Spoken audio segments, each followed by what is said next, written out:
Good evening, everybody. This is a series that I have wanted to do for a long time. And it all started out after reading Byron Sherwin's study, Mystical Theology and Social Dissent, which is a wonderful work about the life of the Maharal. And after reading it, I thought this would be great, and we need some time to figure out exactly how to go about it and when to do it, and decided that this fall would be a good time to experiment with it. And I'm happy that it has taken shape and drawn some attention as well. It is an amazing, I think, an amazing topic, an amazing life story. I want to try and cover as much of it as we can. I want to thank Fred and Betty for sponsoring this and supporting so much of our education program and inspiring so much of our education program at the RJC. So Yasher Koach to you both. Some of us are more familiar with the life of the Maharal, and some of us are less familiar with the life of the Maharal. My first exposure to the Maharal, which was just selected random citations of his that I looked up in different places, or like you probably heard a Dvar Torah at some point at a Shabbos table, the Maharal says this, the Maharal says that, trying to figure out who is this person. And what I found initially was that the Maharal's writing is surprisingly accessible. You know, a lot of study was done. We'll put it into historical context in a few minutes. A lot of excellent research was done about the life of the Maharal in the year 2009, which was his 400th yahrzeit. So not exactly a modern scholar, and not the kind of rabbinic figure because of his mystical inclinations that one would think, oh, you could just open a Maharal and you could read it. But it turns out that the Maharal's writings are relatively accessible. And that is point number one, which makes it so exciting. The second feature of the Maharal's writing that I think is very exciting is that the Maharal himself, in his writing, is very personal. So if you know what to read and where to look, he talks in autobiographical ways about his own experiences, his own annoyances, his own personal opinions or pet peeves about the community that he lived in a way that's very, very unusual. I was thinking on my way over as an example of this, how much do we know about Rashi from reading Rashi al Torah? Very little, very little. You could guess that maybe you know a little bit about his father, maybe you don't know a little about his father, maybe we could speculate, you know, that maybe he was in the wine business, maybe he wasn't in the wine business. You don't know so much about him. If you know where to look in the writings of the Maharal, you will learn a tremendous amount about him. And if you can put a little bit of context around these writings of the Maharal, you can know a lot about him. And that's what my aspiration is for what we'll do over the course of the next 6 weeks. I don't want to ruin the Maharal for you, and I worry a little bit that I may ruin him over the course of this series by making him too human, because the Maharal is this larger than life scholarly figure, and that's a point of concern. But I don't think it will ultimately detract from what I hope to accomplish. Now, that requires a certain amount of patience, because we'll do a lot of nitty-gritty, real-life human experience kind of assessment at the beginning.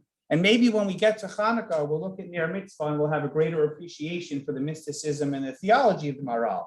If you drop out after 4 weeks, you may just know about his complicated family life and not so much about his understandings of Hanukkah. So no pressure to stay throughout. But that, in my mind, it's one strain of thought, and we just have to bear with it as we allow it to develop. That's what I hope will happen. Tonight's topic is the perfect example of everything that I'm trying to articulate to you, and also the perfect introduction into who the Maharal is and where the Maharal came from. And if you bear with me, I hope that it will make as much sense to you as it made sense to me, and will give us a little bit of a picture of who is this figure that we're hoping to learn about and study about. So on the second page of your handout, you have my version of a basic sketch of the Maharal's life. The first thing you need to know about the Maharal's life is all the things that we don't know about the Maharal. That's probably most important, and we can get that out of the way. There are two, as I see it, and I'm no historian, As I see it, there are two major gaps in the life of the Maharal that we don't really know enough about. And if we knew more about them, we would understand the Maharal better. We just don't have that information. The first is there's two different accounts of when the Maharal was born. And most of us are working under the assumption, all the dates work under the assumption that the Maharal was born in 1525. We don't know where he was born. We know where some of his siblings were born. So he was likely born in Posen, but we don't know that for sure. He's probably born in 1525. Family records, meaning descendants of the Maharal that wrote about their chashuv, a great-great-grandfather, assume that he was born in 1512. And that's 13 years may not seem like a huge difference, and it doesn't change so much academically, but it does change the timeline of his life. For example, how old was the Maharal when he got married? So there's a famous family legend in which the Maharal and his wife got married when he was a really, really old man, 32 years old. No offense to anyone in the room who got married at 32, and she was 28. And the family members are trying to reconstruct what took them so long to get married. And they have this incredible family tradition in which they were betrothed, and there was a certain amount of money involved in the Tanaim, and then the Maharal's father-in-law lost the money. So he went to his future son-in-law and said, okay, the deal's off, you can marry somebody else. But he was such a righteous person, and he was so excited about marrying this holy tzaddikas that they decided that they would wait it out. And it took them 10 years until the father-in-law was able to recoup the money. So he was able to provide them with what they needed to start their family. And they got married at 32 and 28. Or they got married at like 19, like everybody else. So it doesn't drastically change the life of the Maharal, but it certainly affects the timeline. We're working with the assumption that he was born in 1525, probably in Posen, but we don't know that for sure either. His brothers were born in Posen, so it's fair to assume that that's the case. The second piece of information that we don't have about the Maharal that we wish we did is we don't have any information about the Maharal's education. Normally, you think about the great rabbinic minds of previous generations, and you want to know, did they learn in Mir? Did they learn in Volozhin? Where did they go? And the Maharal himself, we don't have any record. And not only that, because we will see as we study, Maharal wrote a tremendous amount, a really significant amount of writing. How many teachers does the Maharal quote? How many Rabbeim, chief rabbis of the local town? I once heard from the shul rabbi. I once heard from this. Never. Almost never. That is astonishing for someone whose theology is so incredibly foundational to the way that mysticism was understood and Kabbalah was interpreted. This is all before the era of the Hasidus, which we'll get to in a little bit. We don't have any record of where he got the information that he did. Did he come up with all of this on his own? He doesn't quote any Svarim, and he doesn't quote any people. So he comes from a prestigious family. He has brothers that are well educated, but we don't know enough, not nearly enough, about who exactly he was to fully appreciate where he developed all of these theories, which maybe the series should have been called Maharal, a theory of everything, and I'll explain that later. But we don't know where it comes from. And that itself begs a lot of questions. So we believe that the Maharal got married in approximately 1546 to his wife Pearl. They got married in Prague. Her family was in Prague, which is one of the reasons he goes back and forth. The working assumption here is that the Maharal is not from Prague, but will end up in Prague, which is why we refer to him as the Maharal mi Prague for that reason. If it's helpful, the map on the bottom gives you a sense of how far or not how far the Maharal got in his life. From Prague, which is in Czechoslovakia, what is today the Czech Republic, what was then the Holy Roman Empire. We will spend a lot of time talking about the Holy Roman Empire, just not tonight. From there to Mykolaiv, also known as Nikolsburg, to those who see it in Svarim, in Jewish tradition, and all the way north to Posen in Poland. That's basically the triangle of the Maharal's life. And here's a point that I think is also interesting because we don't know so much about the Maharal's education. How do you classify a Jew that comes from Czechoslovakia or the border between the Czech Republic and Poland? What kind of Jew are they? Eastern European. Are they Ashkenazi? What? By what account? So if you assume that everything in Judaism, if you come on the Zoom, you won't appreciate the humor in the room. If you assume that every Jew in the world for all of time is either Ashkenazic or Sephardic, so then he's certainly not Sephardic. So that's the end of the conversation. He does not have a Masorah directly from the Chachmei Ashkenaz. When we talk about Chachmei Ashkenaz, who do we refer to? The Germans. So when we say like, oh, I daven nusach Ashkenaz, I don't daven it b'shtiebel, they daven nusach Sephardic. What do we mean by that? They're Jew from Poland. Why are you davening nusach Ashkenaz? Right? But obviously, Jews whose families began in Ashkenaz start to migrate east, right? And when did they migrate east? In the 1300s and in the 1400s, right? This is the time. There was a moment where being west was a good idea, as we talked about at the Ran at Sudash Lishit on Shabbos, for those who were there. And then they start to drift. So you have Ashkenazic Jews who are very far from Ashkenaz. And this is an example of a family and a culture of Ashkenazic Jews that are gradually moving east. They will move farther east so that if you want to get a Lithuanian Ashkenazic education, you have to keep going. But we're not there yet, historically. We're still in the very beginning of the 16th century. We have a very long way to go. We're not there. So the Maharal, as we know it, was raised in this family, which we'll talk about more in a minute. And in 1553, he was appointed to serve as the chief rabbi of Moravia. Now, what that meant was that he was the rabbi in Nikolov, in Nikolsburg. And because he functioned as the Rav, the Av Beis Din in Nikolsburg, so he was also the Av Beis Din. And because he was the Av Beis Din in Nikolsburg, he was the Av Beis Din, or the chief rabbi, for all of Moravia. Sometimes you meet a rabbi from a community in Europe nowadays, and they say, oh, I'm the chief rabbi of Spain or the chief rabbi of Russia. All that means is that they're the only rabbi in such a vicinity. Nobody appointed them to be chief rabbi of anything. But in this case, it was. Because he was the chief rabbi of the major community, by definition, he was also functioning as the chief rabbi of Nikolsburg as a whole. The Maharal serves in this position for 20 years, from 1553 to 1573. How much information do we have from the Maharal in that time? Not as much as you would expect, very, very little. But after a 20-year career of serving as the Rav of Nikolsburg and the chief rabbi of Moravia, the Maharal moves to Prague in 1573. Now, why exactly he moved to Prague, we don't have as much detail as what we would like. But the working assumption is that there were a number of, or maybe one in particular, wealthy Jew in Prague who was investing in the infrastructure of the community. And one of the things that he was investing in was Talmud Torah.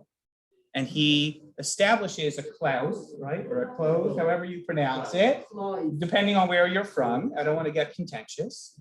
And invites the Maharal, who is not yet the Maharal Mi Prague, to come to Prague and function in what we would call nowadays a Rosh Hashiva-like position. There's a rabbi of the shul, and there's a local beis din, and there's a guy who oversees the kashrus, and somebody starts a kollel in town, and they invite this individual, Yehuda Leib, right? Yehuda Lau, or is Leib, right? Or Aryeh Yehuda.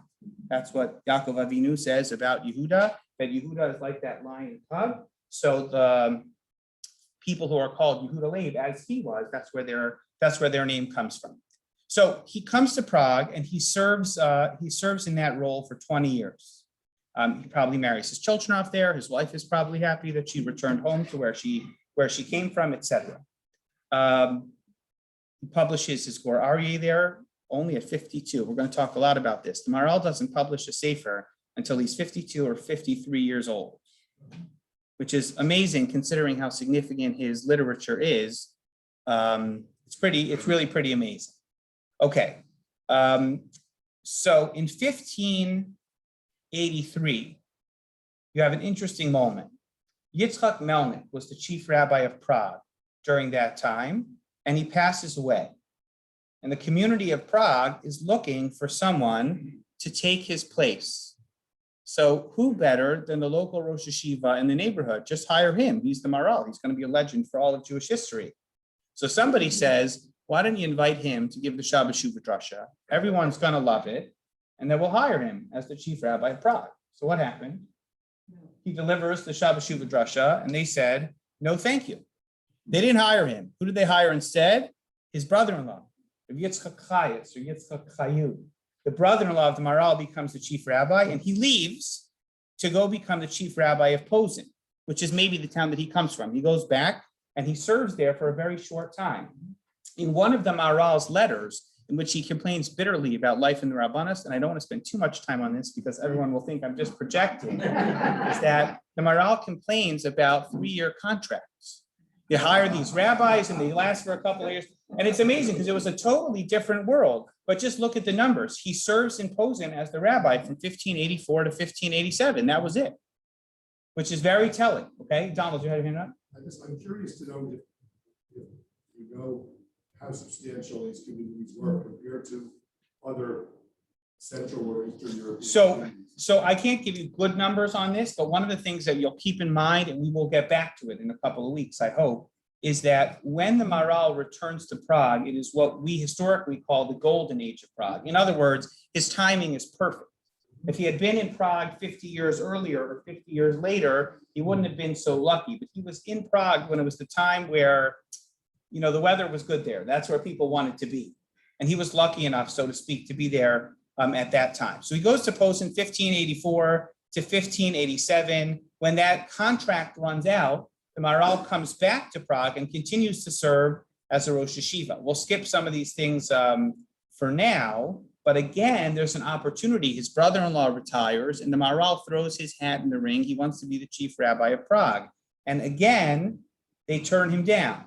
And instead of hiring the Maharal, they hire Reb Mordechai Yaffe, as some of you are familiar, the author of the Levush. And he becomes the rabbi of Prague. And we will frame some of our historical context based on the rabbinic personalities that he knew or lived in the same time as. The Levush is a very significant halakhic figure from that time. We'll get to him next week to a little bit. And the Maharal goes back to Posen again for 3 more years. So in 1595, he publishes Nesivos Olam, which we will study together. In 1596, something very strange happens, which I wish I knew more about, which is they swap positions. Mordechai Yaffe goes to Posen to serve as the rabbi there, and Maharal comes back to Prague, where I guess you could say he finally gets the position that he dreamt of, and he becomes the chief rabbi of Prague for what will be basically the remainder of his life. The Maharal has a number of daughters and only one son, Bitzalel, who passes away during that time. He predeceases his father. There's a story in 1602, which maybe we'll get to. In 1604, the Maharal is already in this position for a while, but the frustration is that by the time he got the position, he's already a senior. So it's not as easy for him to fulfill all of the responsibilities of being the chief rabbi of Prague like he would have wanted to. So the community of Prague divides the position into 2, and the person that they hire is Rav Shlomo Ephraim Lunchech, otherwise known as the Kliyakar, who will partner with the Maharal for part of his end of his tenure and ultimately will succeed him as the next chief rabbi of Prague. He passes away on Yud Ches Elul 5369. The Maharal passed away on September 17th of the year 1609. So that's a basic sketch of who he is, and we'll come back to some of these facts over the course of the next few weeks. But where does the Maharal come from? You know, Maharal's family. They didn't sprout in Posen. So how did they get there, and how did the Maharal become the person that he becomes? That's part of what I want to talk about tonight. There's a sefer called Megillas Yochsin. I have an English translation of a section of it on the next side of the page. It was written by Rav Meir ben Eliezer Perols, who was probably a relative of the Maharal. It was written 150 years or so after the Maharal passed away and then republished. This is an 1864 version. Okay, in Megillas Yochsin, the goal that he has is to tell his family lineage because it dates back to the family of the Maharal. So he wants to tell you the story of who these people are and where they come from. And he tells the following incredible story. The above mentioned, this is just a section from the middle of one of these chapters. The above mentioned Reb Chaim had 3 very important sons. There was a certain person whose name was Chaim. He was a person probably living in Posen or somewhere near there. And he had 3 very important sons. Their names were Reb Bitzalel, Reb Yaakov, and Reb Helman. And their souls desired to study in Poland with Gaon Maharshal and the other Gaonim of the country. So there was once a person whose name was Reb Chaim. He had three prominent sons full of potential. And what they wanted to do was they wanted their father to send them off to yeshiva to go and study with Rav Shlomo Luria. Rav Shlomo Luria, who was born in Posen, was a Rosh Yeshiva in Lublin. That's what they wanted. Thus, he gave two of them, Rav Yaakov and Rav Helman, permission to travel to the Polish land, whereas the first son, Rav Bitzalel, was to serve his father, and so it happened. So two of the boys get to go off to yeshiva, and the Bechor has to stay behind. Now, yeah. Hold on to the date because I don't know, and I'll explain that in a minute. You have to imagine that if you're going to send any of the boys to yeshiva, who are you going to send? You probably send the Bechor. I think you would send him for, Kol HaKodim Zacha. I would think the first one goes first. So the first question in this story is, why is Bitzalel stuck at home? So what happens to the other boys? He sends Rav Yaakov and Rav Helman off to yeshiva to learn with the Maharal, apparently. Did they do well? Did they not do well? They flourished. It's a great opportunity to go to yeshiva. They know how lucky they are. And the story continues. They return completely filled with Torah all the way to the brim. And the firstborn, Bitzalel, cried like a crane. Nebuch, the poor Bechor, had to stay home to help his parents. Why had he not let him go to the Polish land, despite his being far brighter than they were? He's the Bechor. He's the smartest one. And his father gave him this blessing.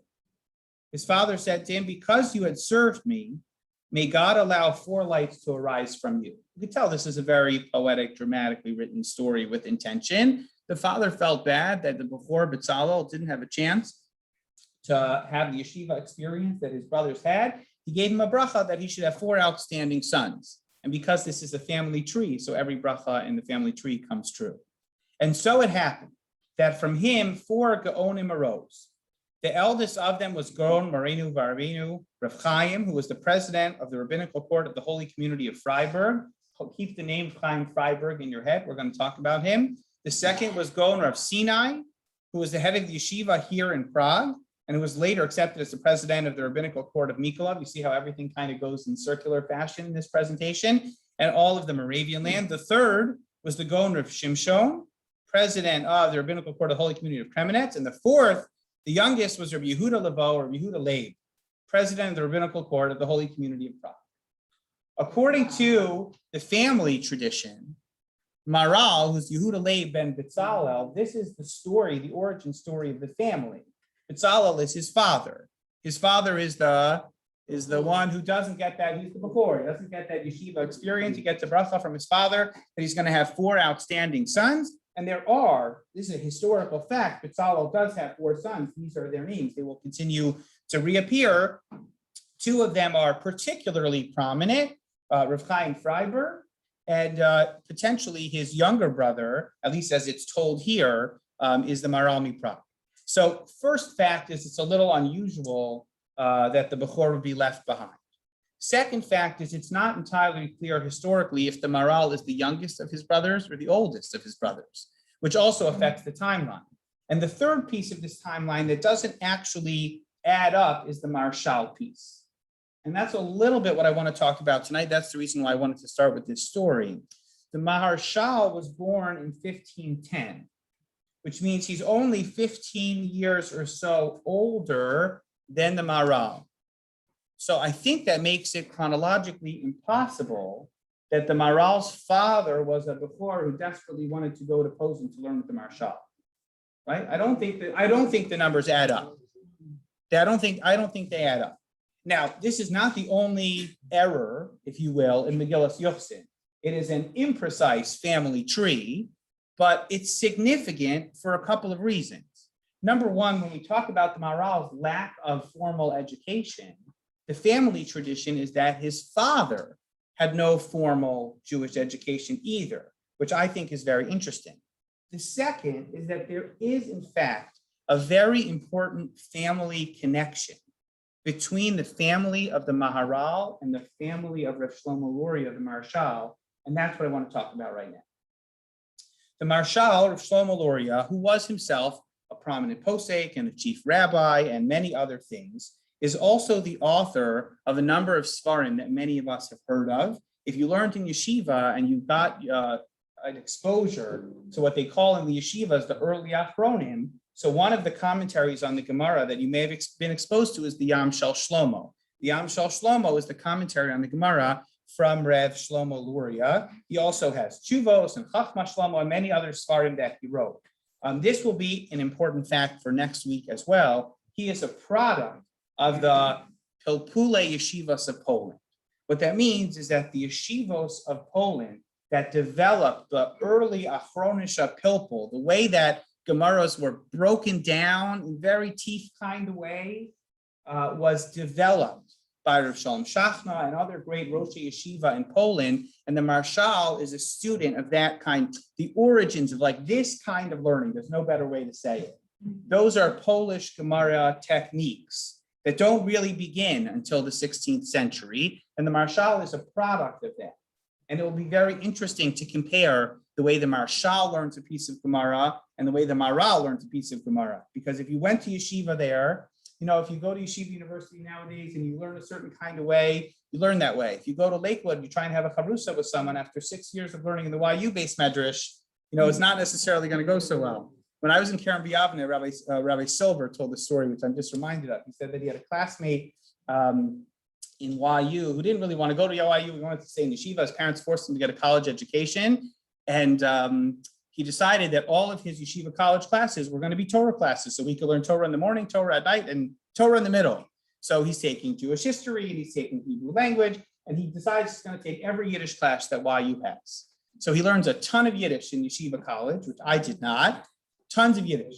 And then he goes back to Eretz Yisrael after he gets his college degree, and he's in Mei Yesharim after he arrives.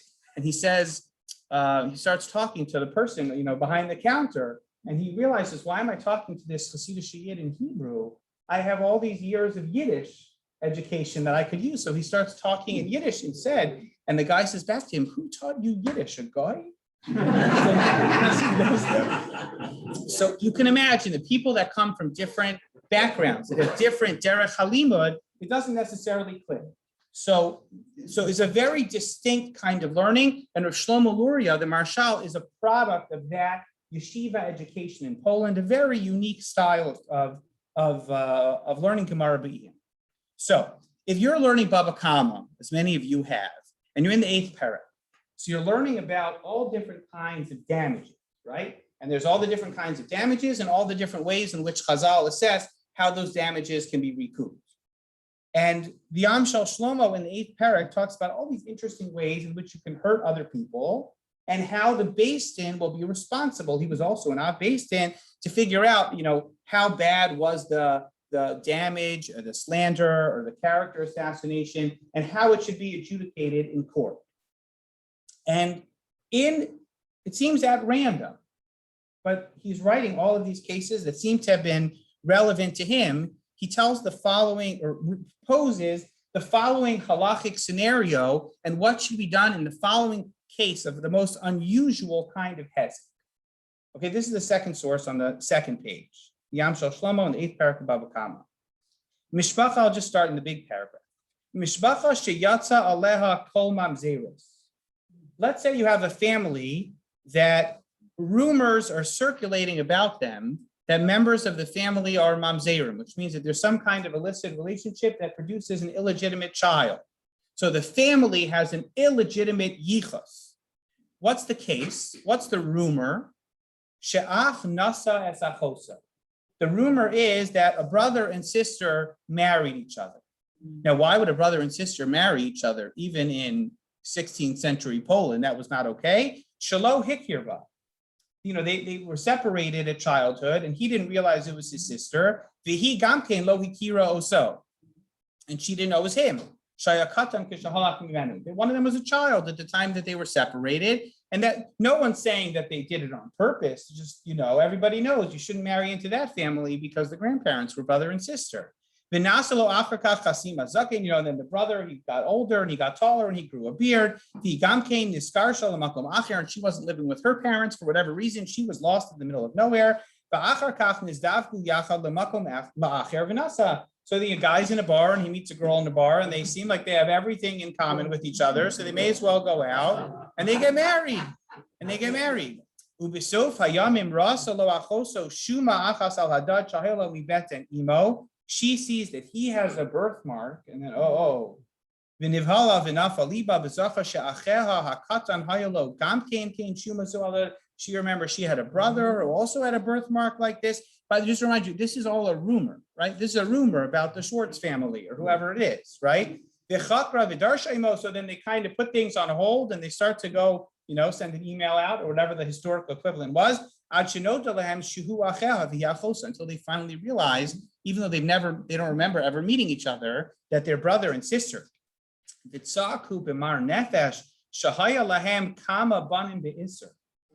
By the time they figure this out, they have a big family together. So they're shocked and ashamed and dismayed. And they ran away from each other, right? Because they couldn't be seen together in public anymore. They were so ashamed. So the Am Shlomo says there was once a family, and this is what people said. I guess about like the Bubby and the Zaidi. Not about two individuals, but like, somebody in the family. That this was the and I guess anybody who comes from it, said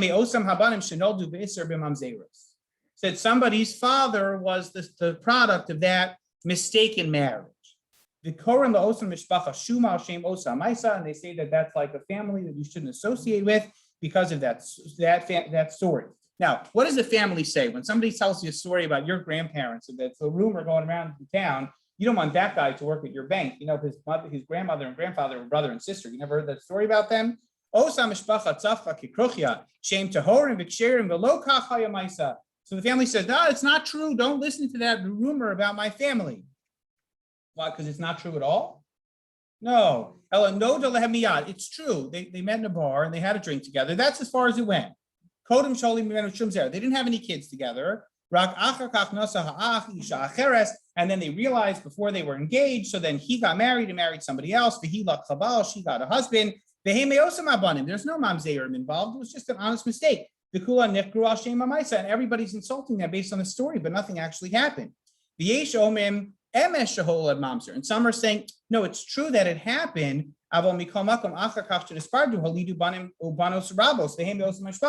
It's true that there is a mamzer out there, but he's not my father. He's somebody else's father. My father was born from a separate marriage later on. And some saying the whole thing is fake news.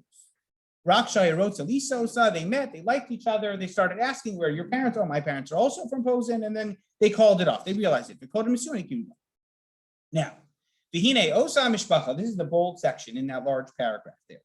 Osa mishpacha nishtarshta v'nisraba v'nifritza l'rov. This isn't some random guy who lives in town and they're telling rumors about him. This is a big, prominent family. The whole Schwartz family lives in town. They could all be living in Lublin with the Maharal. And everyone's saying you can't associate with them because of this horrible yichus. V'kama gedolei morei hora b'Yisrael. And there are great rabbinic figures in this family. Asher ein kamosam b'chachmo b'Torah. There are members of this family that are the greatest sages of our time, says the Maharal. Nizdavgu b'shekvar aleim. V'chein mischasnin imohem achshav midei yom. Everybody's marrying into their families. Imkain mi shekara me'echad me'osa mishpacha v'osa kinoi shuma. Anyone who dares accuse that family of having this yichus, this horrible past. So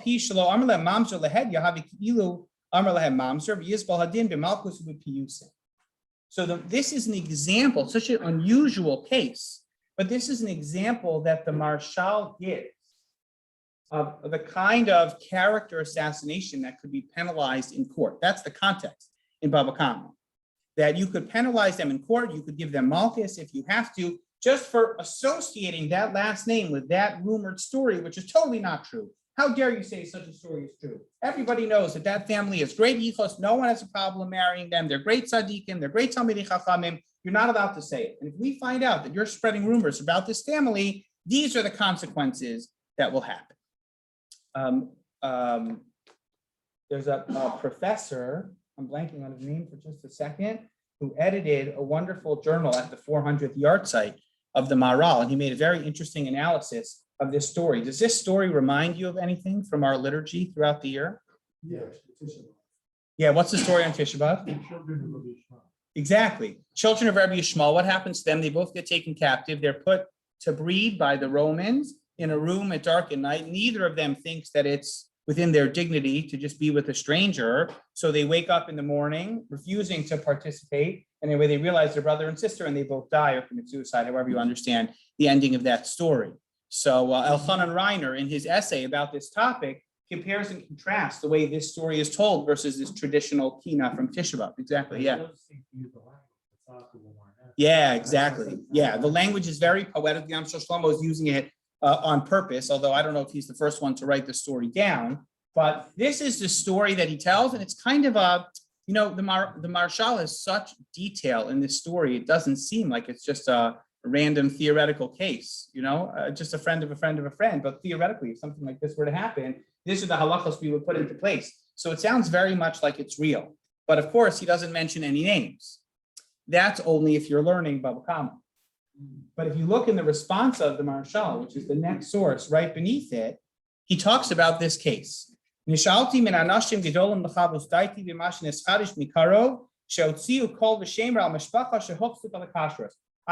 a shaila. What should we do about this family whose character is being ruined by this rumor? And then he goes into his response. What's likely the case is that the tshuva was written much earlier, and when he publishes the Amshel Shlomo, he's using it as an example in his summaries of the 8th parak of Bava Kama. Now, I skipped ahead to get to the punchline. V'ata omer benidon asher lefanenu. Now he says, I did all the background work, I quoted all the Mar Makomos. Now I want to get to the case. Benidon asher lefanenu asher nekresi aleha v'hu hakol anos asher shamanu. Some will appreciate that reference as well. Asher shamanu mikarav asher lo sa'arum avosenu al achim ha'alufim ka'olav hamromen. This horrible rumor that's going around about these wonderful brothers. The first one's name is Rabbeinu Chaim. V'chad de'imo Ari Shebetorah, and his other brothers, the great lion of Torah, Reb Leib. Who's that? V'shnei ma'oros mafikim zev Reb Sinai v'chad Reb Shimshon. The rumor about this family and their story is a rumor that was circulating in the lifetime of the Maharal about these people that he knew, these great brothers, great Torah scholars, Shimshon, Sinai, Chaim, and Yehuda Leib. This is the Maharal and his brothers. So this is a fact. This is a historical fact. Ubizman karo yoru kulam hora b'Yisrael. I predict, he says, that these 4 boys whose reputation is being ruined because of this rumor will one day be great Torah scholars. Their father didn't miss an opportunity to learn with the Maharal. I mean, this is the same era, right? Historically, it doesn't line up. Kulam anshe shem, dafkaya v'shmai. They have a beautiful reputation. These are people that you should know because they're going to last a long time. V'ata mechadesh bali debava achiku lokala b'shem bish kiluchas v'shalom yeshemetz v'dofi v'mishpachos mitzad imam mimishpachas ha'im. That their mother, the mother of the Maharal, is a child from one of these marriages. That's the rumors are going around. V'omer ani, and the Maharal says, "I'll tell you the truth. Shaloi gati adayin lechlal zikna. I'm not that old of a man," he says. Aval yanik ani v'chachama ani. I'm not that old, but I'm smart enough to know. And ani maktimin ki kasher noladati b'ir beis avosai. Right when I was growing up in Posen, which is where the Maharal grew up, al birkai zikne v'rogalti al zroosav. Hu haya hatara chasid v'anav yirei l'kav perkona. Yitzchak Kleiber, that was the grandfather of the Maharal. V'hu haya zaken muflag mitoshvei iro. My grandfather was a holy Jew. Look in the bowl. Va'aviem shal habanim ha'alufim haniskarim kvod Reb Bitzalel Reb Chaim. The Maharal's father, Bitzalel ben Chaim, was there in Posen. V'hayalo shaychos michosanis mimishpachto la'avi imo. And our families knew each other because they were all related in Posen. Mitzad zugaso harabanis, through the marriage of the Rebbitzin. Umaod hayim mekarvim elav, v'gam hayim mekuravim elav l'chol davar shebekdusha. V'im chas v'shalom shehaya eza shemet b'zivuko chas v'shalom. If you're telling me that the Maharal's mother, who came from this family that were close friends with my grandparents, shayanos lahem v'lo haya mocha biyadam ki hakol asu alpi Alpiv being Davar Gadol, being Davar Katan. My grandfather was the Rav. He was Masada Kedushin at all the weddings. He officiated at all the brisses. There's nothing wrong with his family. I've known them for generations. The Gamani Mekabel Alai Shua Shamayim Ba'aretz. He said, I take an oath like heaven and earth. Shekama Mishpacho Shamati V'Kavalti Mimenu Lifsol Mishpacha Zu Hayla Olam B'Cheskas Kashrus. There are many families in my day that I've had to interfere on matters of Yuchsin. Not this family. This is a kosher family, Vanabali, Pikbuk, Benidno. And then he says at the end, what he says in Bava Kama in the bowl, the Ata, Avo, Bigzera, Chamura, Kishalheves, Bigacheles, Kishura, beautiful language. He says, fire and brimstone, a Gezera, Chamura, Nidoy Cheram, Shamta, Arura, a horrible, cursed punishment, Akol Yoshvi Saara, Lakayim Dvarinu, Kishura, Kasher Maluban, Brios, Brura, Vish Visha, Bachor, Vinara, Shayerach, Lushono, Beteira, Anoshi Enesh, Bitochachas Mamara. Right? Cursed should be any person that says absolutely horrible things about these four brothers, Chaim, Sinai, Shimshon, and Yehuda. So this is, without a doubt, a historical fact. And the scholars who write about it, based on the Yiddish, which we'll get to in just a second, does anybody know what the term is for this? When you accuse a family of being a product of mamzeros? So the trendy expression that they all knew what it meant, but it doesn't mean anything to us, was nadler. Nadler meaning like needles, right? In Yiddish, I guess what it means, although I'm not 100% sure, it means to like poke and prod into somebody's business or poke a hole. And I guess in the family tradition, if you have friends who are nadlers like I do, it's just because they were in the seamstress business. It has nothing to do with anything like this at all. But that's the term that was used. And in the Yam Shel Shlomo, who doesn't use that common Yiddish term, he just calls it shuma, which is just a Talmudic way of saying character assassination or something like that. Either way, it's clear that the Marshal knew the family of the Maharal very well. And not only did he know them, but he came to their defense. He's 15 years older than the Maharal. I don't know exactly when this Shuvah was written and when it was published and when this accusation came out, but it was incredibly significant for their family. What about the Maharal himself? Because as I said at the beginning, I want to make sure we have enough time to cover it. The Maharal himself is a very personal guy. And when he has the opportunity to write and publish, or he has the opportunity to speak publicly, he talks about things that matter to him. So you have to imagine that if this was one of the experiences, defining experiences of the Maharal's life, if the Maharal is writing Chuvos about it, it's a big deal. So you'd have to imagine that he writes about it. And oh boy, does the Maharal write about this. As I mentioned, and this is the reason it was so important to the timeline, the Maharal visits Prague in the hopes of becoming its chief rabbi. And as I mentioned, one of the problems that he has is that when he visits people for the first time, his first impression is a little intimidating because he calls it like he sees it. At least that's the impression you get. So he's invited to speak in Prague on Shabbos Shuvah. And he delivers a Shabbos Shuvah drasha that, dare I say, was a little bit longer than mine, just by my reading the notes. And it's published. You can find on HebrewBooks.org, it's not hard to find, this little volume of collected sermons of the Maharal. There are very, very few of them, a couple for Shabbos Shuvah and a couple other public addresses that he gave. And if you turn to the next page of your handout, you will see the Drushos Maharal, the Drush LeShabbos Shuvah. This is the Shabbos Shuvah drasha that he gave, I think, in 1584, if I'm not mistaken, or maybe I have the year wrong. And it's hard to explain the stream of consciousness. It's a very long tshuva drasha in which he connects what I assume, if you are ever invited to deliver the Shabbos Shuvah drasha in a shul that you don't normally daven in as a guest, this will never happen to you. But if it does, let me give you one piece of advice. Don't use that platform to identify all the things you think the people in the audience are doing wrong. Now, you might say to yourself, well, isn't that what Shabbos Shuvah is for? You're right, but you're wrong. So it seems to me that the Maharal tried to identify what were the major opportunities for tshuva in Prague during his day. And he talks about this, and he talks about that, and he talks about wealth, which he talked about. Well, he talks about a lot, and we'll get back to that at some point. And then all of a sudden, the Maharal starts to talk about Avodah Zarah. They're not pagan worshipers. It's not a church problem. They didn't have that problem in his time. And he starts to transition to talking about Avodah Zarah. And by the way, you know what the Gemara says is just as bad as Avodah Zarah? Does anyone know? Motzi Shemra. Motzi Shemra is really bad.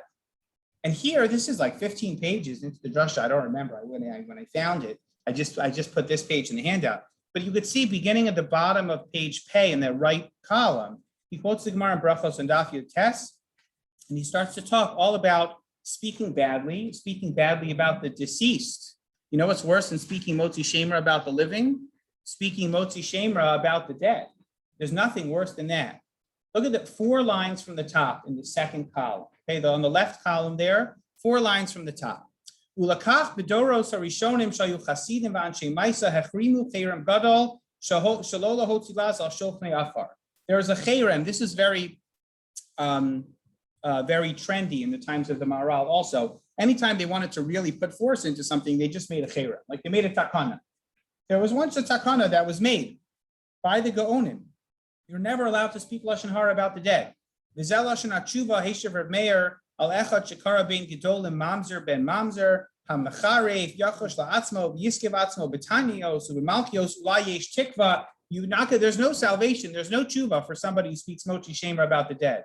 Again, not the most inspiring message on Shabbos Shuvah. Ki ma'od yesh avon l'shloach yad b'kedoshim asher ba'aretz. V'chein kasav avia ezri shad takanos kadmoninu v'cheir v'shlo lahotzi laz v'shemra al hamesim shem shochnei afar v'od herach harbe u'bedoros halalu. And again, the Maharal's language, for those who have the Hebrew to understand what he's saying here, is always very personal. He's a mystic, but he's always talking about what's right in front of him.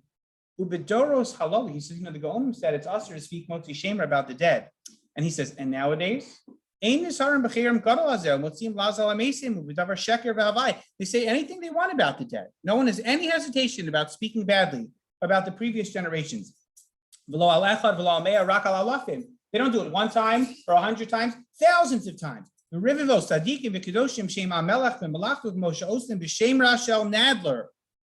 give you a great example of that. Again, without the context, it doesn't make any sense.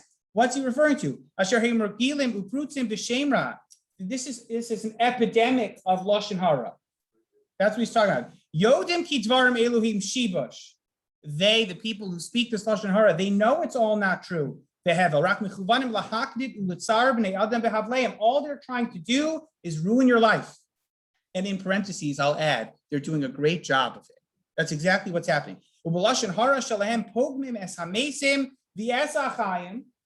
Right? They're ruining, they're destroying the memories of the deceased, and they're ruining the lives of the living. It's impossible to evaluate the great extent of this terrible thing. That's a quote from the Gemara. Today they say all these horrible things about us. Tomorrow you'll meet me upstairs and we'll talk about it.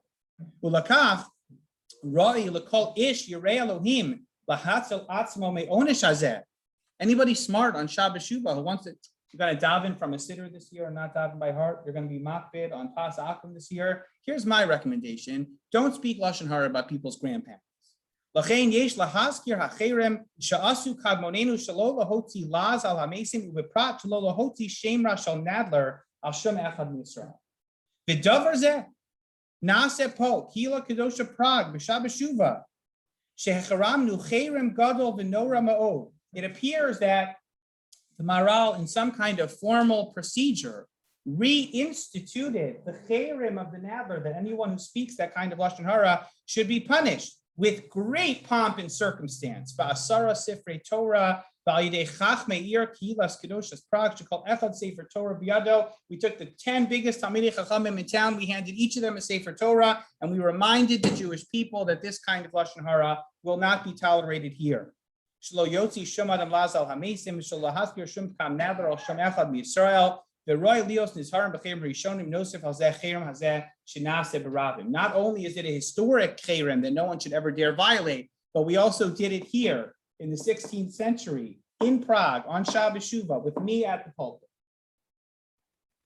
This is the kind of surprise that you may find in the language of the Maharal, because it is true that he is a fantastic mystic with really fascinating ideas about how exactly we should interpret the symbolism of the Tanakh, which we will talk about, how we should interpret these fantastic agadot in the Gemara that should be taken literally, should not be taken literally. He's fantastic, but he's also a very grounded human being.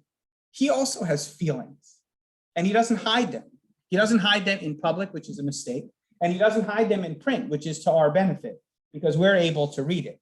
And this is just one such example. I mentioned Byron Sherwin's biography of the Maharal. You could read about it here, and there's much more. But one of the points that he makes, and I'll allow you to take the copies with you and read it on your own, is that something else interesting happens. This is not the case that the Maharal's family was the only person who ever had their reputation ruined because of an accusation of yuchsin. And this is the point that Elchanan Reiner makes. Nobody actually thought they were mamzerim, right? No one was saying the Kedushin was batal. Nobody was saying you can't marry their grandchildren. Nobody went that far because there's no facts, right? Where are the facts of the case? And this is very relevant in our day too.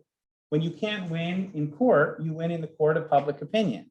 No one thought that these families were actually mamzerim. It wasn't enforceable in Beis Din, but you don't associate with people like that. And if you come from a prominent family, so then this is devastating for your family's reputation and all the opportunities that would otherwise lie before you. So what Sherwin will show you, if you read some of the photocopy that I put in the handout, is that when other people in the Jewish community faced the same accusation, who did they go to? They wrote to the Maharal. We don't have a lot of tshuvos from the Maharal. He didn't write very much halachic literature at all. But when people were suffering, when they were the victims of accusations that they could not defend because they had no basis, who do you go to for help? So there was a Rosh Hashiva in Prague who also had the same thing said about him. And boy, did the Maharal help them. Very real person with a very, very, very real story. Now, I want to show you something great, and I'll try and end more or less on time. On the second to last page, I did a terrible job of cutting and pasting from the Gur Aryeh. I just wanted to use this version. It was a little easier to see. One of the things that we will spend more time talking about is the fact that the first work that the Maharal published, again, as I mentioned, in his 50s, was the Gur Aryeh, which is his commentary on Chumash. It's not really a commentary on Chumash, it's a commentary on Rashi, right? This is a very trendy thing that was done then, which I think is the reason why the Maharal did it. It reflects the era in which he lived. He wasn't Chief Rabbi Sachs Zatzal writing his own opinions on Bereshis. Nobody cared what he thought about Bereshis, but everybody was studying Rashi, right? It wasn't so many centuries, and everybody's studying Rashi. And what you do on Shabbos is who really knows what Rashi is saying. So he, in his own way, breaks down many, not every, but many Rashis in Chumash, but you get a little taste of the Maharal in the process because it's Rashi through the lens of a different person in a different era. So the Maharal in the end of Parshas Bereshis, in this past week's Parsha, Parshas Noach, which is why I wanted to mention it, does something really incredible. I'll just share it outside, and then you're of course welcome to study the text on your own. But it goes as follows. How do we understand the transition from the world before the Mabul until the world after the Mabul? And there's two ways to think about it. The first way to think about it, which is most accurate according to the text of the Chumash, is that when God realized that the world was in utter chaos and had eroded beyond the point of repair, what was the decision that Hashem made? It's going to wipe out the entire world, right? Did Hashem wipe out the entire world? Because like almost everybody, but a little bit left, right? But is that, just think for a second, we got to really get into the Chumash here for a minute. Is that true? What's the covenant that's made with the rainbow? Hashem promises, I'll never destroy the world again. Or punish people, never destroy them. But he didn't exactly destroy the whole world because so there's a tension there. Did Hashem really destroy the whole world or not destroy the whole world? The first way in which we see this story is that Noah and his family are the only survivors of the flood. They're the only remnant. They're the only ones that are left over, right? But if you see it as if Hashem decided version A, the first model, was a disaster, and I want to start over, so then you could see it as a recreation of the world as opposed to just getting rid of 98% and leaving 2% to continue on. The Maharal believes in the second model, in which the world was created at the time of Adam, and Hashem realized over the course of 10 generations it was a disaster. He's going to get rid of the entire world, and he wants to start anew. And everything that happened in the building of the Teva, if we were studying Parshas Noach, we could give it more attention. The way that Noach is instructed, the architecture of Noach's Teva is meant to be as if Noach is an emissary of HaKadosh Baruch Hu rebuilding the world, right? There's tachtonim and elyonim, and there's layers. He says that Zohar is multiple stones because it represents the sun and the moon and the stars. Building the ark is rebuilding the world because Hashem is putting all of that in the past and starting over. And then he says something incredible, which again, any other week I wouldn't focus on it, but because of this topic, I just want to consider it. Adam has how many children? He has 3 children, right? First he has Cain and he has 3 sons. First he has Cain and Hevel, and then Hevel gets killed and Chase comes into the picture. He has 3 sons. Who's the best of the sons? Who's the worst of the sons? You know, if you had to rank Chase, Cain, and Hevel, do you want to, let's not go there, right? They had enough tension as it is, right? Rank the 3 of them. How many sons does Noah have? And would you consider ranking them? No. Right? I would, except what is the Torah do in telling us the story of what happens after the Mabul? You create.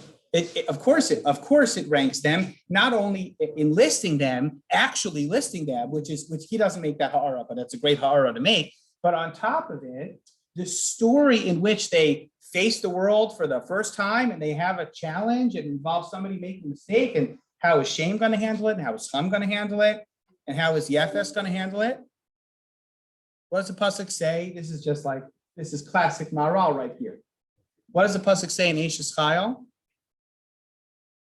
Sheker Hachaim Behevel Hayofi. What does that mean? That Hevel is the Yofi. Shem, Cham, and Yefes. Hevel is Yefes. And Shem, and Chase, and Cain, and Cham. It's the perfect lineup. If you figure the calculations, the way that the Maharal makes them, Noach is Adam. Maybe he's more active in a certain sense, but Noach is Adam, and Cain and Hevel and Chase are Shem and Cham and Yefes. The whole thing works perfectly because HaKadosh Baruch Hu is not allowing some survivors to survive, but Hashem is recreating the whole world from the beginning. And he introduces this topic, this idea that is very difficult for us to understand, but easy for us to hear, which is there's significance to the number 3. Things that are built in 3s have a certain stability to them. And Cain and Hevel and Chase have certain archetype personalities to them. They are all children. They are all men. They are all of the human race in different forms and different experiences. And Noah starts the world again, and he too has the exact same thing. And he faces the exact same problems, which is one of the tragedies of the Noah story, right? That you finally made it out on the other side. You think we're never going to make that mistake again. And it doesn't really play out that way. But the point that he's trying to make is that there is a historic connection between the generations, that it recreates itself, that we follow in the footsteps of some, not all people, each of us is different, but there are prototypes that we follow. And some of us will follow one path and some will follow the other. And in my mind, as I read it, I thought, how significant is the past to this person, right? For the Maharal, who thinks deeply about yichus. You know, us, we joke about yichus. Yichus is a zero. It's all what you put in front of it or something like that. You know, good yichus, bad yichus. But for him, for the mystic that he was, where you come from really matters. We all almost come from the same place, but we're drastically different. And we each have children and we go off in different directions. Where he comes from matters to him very deeply, very mystically, very spiritually. And the character assassination, the worst thing you could probably say about something, you can't say he's not a Talmid Chacham. He's a Talmid Chacham. You can't say he's not a nice guy. He's a nice guy.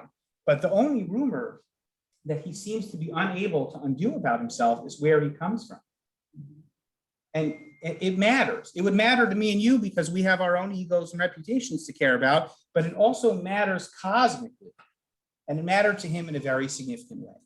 So this is just one example of how the theology and the mysticism of the Maharal come together with his story and express themselves in his writing.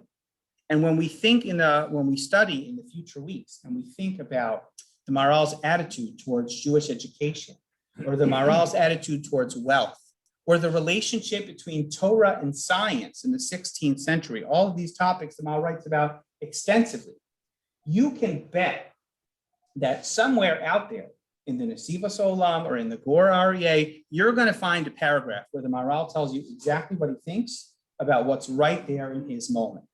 And this is perhaps, in my estimation, the most deeply personal piece, but it's also the context in which he was born, the family with which he was raised. So there are missing pieces. We don't know everything about the Maharal that we wish we do, but we knew that he had a lot of pride in this very special family that he came from, and they dedicated a lot of time and energy to defending the reputation of that family. How beautiful it is that the Maharal's family successfully defends their reputation, so that generations like ours largely don't know anything about the Nadler of his times, but anybody who comes from the family of Yehuda Leib of Prague is someone who has a lot to be proud of. We'll hold now for now. I ask anybody who was here that didn't get an email from me during the week but wants to stay connected with sources or things like that, just send me an email so I know that you were here. I can add you to the list. And we'll be back next week, same time, same place, I hope. And we'll pick up where we left off. Have a great night. Thanks for coming.